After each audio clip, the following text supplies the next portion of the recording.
ku court. So if it was to run away from cases, kuti ma officials aku Malawi kuno ali ku South Africa, president ali kumeneko at the same period inu mwabwera kuno ku Malawi zinangochitika coincidentally.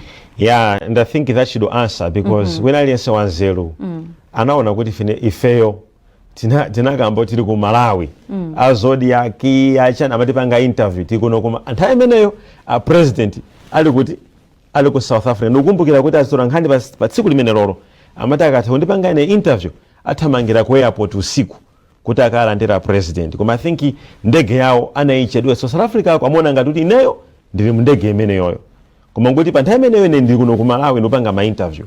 So it's not applicable to say I came with the president koma nkhani yayikulu ndi imeneyo. And let me say this, sindine Malawi yekha amene ndimazunzika kumene kuja atatitenga ife kupita ku ndende kumene koko nakumana ndi Malawi wina 5 amene wina yakhala mu ndende zaka 7 osampanga osamweruza akuti yeye anayambana ni neba wake, nebayo anangoyimbira phone a polisi kuti Malawi kunali ma drugs basukamanga kumusiya mu ndende osamweruza mpaka pano. So there are many Malawians, and let me take this opportunity kuti boma lithandizirepo kwa Malawi amene akuzunzika amene ali ku South Africa amene they don't even know what to do.